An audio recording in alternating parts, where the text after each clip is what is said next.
नमस्कार दोस्तों, आज के इस वीडियो में हम पढ़ेंगे कि कब माना जाएगा कि किसी पर्सन को किसी फैक्ट की नोटिस है।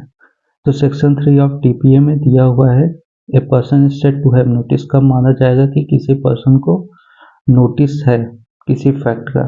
तो नोटिस मतलब होता है नॉलेज और इंफॉर्मेशन ऑफ फैक्ट।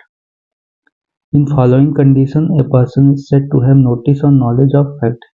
इन नीचे दी हुई कंडीशन बताई गई है जहाँ पे माना जाता है कि किसी पर्सन को किसी पर्टिकुलर फैक्ट का नॉलेज है। पहला, एक्चुअल नॉलेज ऑफ फैक्ट, किसी फैक्ट का एक्चुअल नॉलेज। दूसरा, विलफुल एब्सटेंशन फ्रॉम इंक्वायरी और search. Third, registration and notice. Fourth, actual possession and notice. Fifth, notice to agent is notice to principal. तो ये 5 condition है जहाँ पे माना जाता है कि किसी पर्सन को किसी नॉलेज है किसी फैक्ट की। इन 5 कंडीशन को हम 2 कैटेगरी में डिवाइड कर सकते हैं, एक एक्चुअल नोटिस और दूसरा कंस्ट्रक्टिव नोटिस। एक्चुअल नोटिस जहाँ पे डायरेक्ट इंफॉर्मेशन मिल रही है, और कंस्ट्रक्टिव नोटिस जहाँ पे मान लिया जा रहा हो कि किसी पर्सन को किसी फैक्ट की नॉलेज है। तो आइए सबसे पहले देखते हैं कि एक्चुअल नॉलेज ऑफ फैक्ट क्या होती है। Actual knowledge of fact means direct और एक्सप्रेस नॉलेज ऑफ फैक्ट, जहाँ पे किसी फैक्ट की नॉलेज डायरेक्टली या एक्सप्रेसली दी जा रही हो।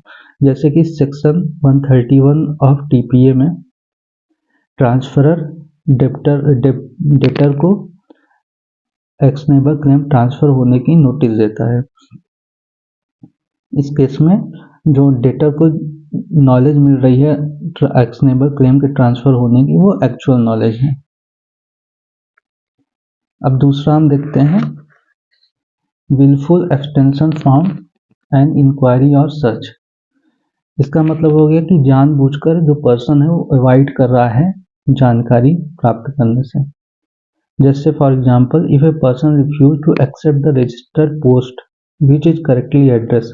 अगर कोई पर्सन जानबूझकर रजिस्टर्ड पोस्ट एक्सेप्ट करने से मना कर रहा हो जो कि जिसका एड्रेस सही है, तो माना जाएगा कि वो जानबूझकर किसी फैक्ट या नॉलेज की इंक्वायरी प्राप्त नहीं करना चाहता है। Third, gross negligence. Gross negligence का मतलब होता है higher degree of omission to do something which a reasonable man would do. Higher degree of omission मतलब कि किसी पर्सन की ड्यूटी थी कुछ करने की लेकिन वो नहीं कर रहा है। इसमें 2 केस जो काफ़ी इंपॉर्टेंट है। पहला, तिलकधारी वर्सेस खेदन लाल। इस केस में क्या हुआ कि before purchasing the immovable property the omission to search the register kept in the register office में अमाउंट टू ग्रॉस नेग्लिजेंस। अगर कोई पर्सन इमूवेबल प्रॉपर्टी खरीद रहा है तो उसकी ये ड्यूटी है कि वो जाके खुद चेक करे कि रजिस्टर ऑफिस में वो जो पर्सन उसको इमूवेबल प्रॉपर्टी सेल कर रहा है वो उसका ओनर है कि नहीं।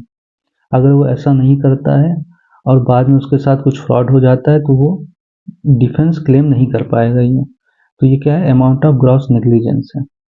दूसरा, लॉयड बैंक लिमिटेड का केस है जहाँ पे क्या होता है कि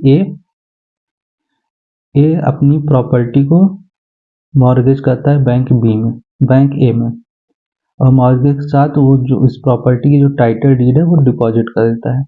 बाद में ए जो है बैंक ए के पास जाता है और कहता है कि मुझको ये अपनी प्रॉपर्टी किसी को सेल करनी, और जो सेलर है जो परचेजर है वो देखना चाहता है इसकी टाइटल डीड को, इसलिए आप ये मुझे टाइटल डीड दे दीजिए और मैं उसको दिखाने के बाद आपको वापस कर दूंगा। लेकिन ये क्या करता है, इस सेम टाइटल डीड को बैंक बी में जमा करके दूसरा लोन ले लेता है, और जब बाद में डिफॉल्ट होता है तो कोर्ट बोलती है कि बैंक ए इस टाइटल डीड से अपना पेमेंट सिक्योर नहीं कर पाएगा, क्योंकि ये टाइटल डीड उसके पोजीशन में नहीं है। वो किसके पोजीशन में, बैंक बी के पोजीशन में चली गई है। यहाँ पे बैंक ए ने क्या किया, ग्रॉस नेग्लिजेंस किया है, इसलिए उसको जो सिक्योरिटी है टाइटल डीड की उससे उसको पेमेंट नहीं मिल पाएगा। फोर्थ, देखते हैं रजिस्ट्रेशन एज नोटिस कब माना जाएगा कि रजिस्ट्रेशन एक नोटिस की तरह काम करती है। तो उसके लिए 3 कंडीशन है। पहला, फर्स्ट की रजिस्ट्रेशन एज नोटिस उस केस में अप्लाई होगी जहां पे ऐसे डॉक्यूमेंट हैं जिनका रजिस्ट्रेशन कंपलसरी है। अगर डॉक्यूमेंट का रजिस्ट्रेशन कंपलसरी नहीं है तो उसको रजिस्ट्रेशन एज नोटिस नहीं माना जाएगा। दूसरा कि जो भी फॉर्मेलिटीज है रजिस्ट्रेशन की वो सारी कंप्लीट होनी चाहिए। और तीसरा, जो ये रजिस्ट्रेशन है ये नोटिस फॉर सब्सिक्वेंट ट्रांसफरी, अगर कोई बाद में ट्रांसफरी उस प्रॉपर्टी को खरीद रहा है तो उसके अगेंस्ट ही अप्लाई होगा। फॉर एग्जांपल, जैसे सेक्शन 59 में मॉर्गेज फॉर मोर देन 100, अगर 100 रुपए की वैल्यू से अधिक की सिक्योरिटी के लिए हम मॉर्गेज कर रहे हैं तो उसका रजिस्ट्रेशन कंपलसरी है। और लीज ऑफ इमूव property from year to year, अगर ईयर टू ईयर किसी इमूव प्रॉपर्टी को लीज पे दिया जा रहा है तो उसका भी रजिस्ट्रेशन कंपलसरी है। अगर ऐसे किसी भी ट्रांजैक्शन का रजिस्ट्रेशन हुआ है तो वो रजिस्ट्रेशन माना जाएगा कि जो सब्सिक्वेंट ट्रांसफरी है उसके लिए वो कंस्ट्रक्टिव नोटिस माना जाएगा। पांचवा, एक्चुअल पोजेशन एज नोटिस कब माना जाएगा कि पोजेशन एज नोटिस और नॉलेज है किसी फैक्ट का। तो ये सेक्शन 5 के एक्सप्लेनेशन 2 में दिया हुआ है। Any person acquiring any immovable property shall be deemed to have notice of title of actual possessor. For example देखते हैं, जैसे ए ने अपनी लैंड को जो है बी को सेल किया और कुछ समय बाद ए ने फिर से अपनी लैंड को, उस सेम लैंड को सी को सेल कर दिया और सी ने कोई इंक्वायरी नहीं की उस लैंड के रिगार्डिंग की और किसके पोजेशन में है या ए उसका ओनर है कि नहीं। बाद में सी क्लेम नहीं कर सकता कि बी उसको लैंड का पोजेशन दिलाया जाए, क्योंकि ये माना जाएगा कि सी को इस बात की नोटिस थी कि बी एक्चुअली में उस लैंड का ओनर है और वो उस लैंड को पोजेस करता है। तो यहाँ जो बी का पोजेशन है उसके लिए कंस्ट्रक्टिव नोटिस का काम करेगा। अब लास्ट कंडीशन है notice to agent is not to principal. Notice to agent is notice to principal. अगर किसी एजेंट को कोई नोटिस दी गई है उसके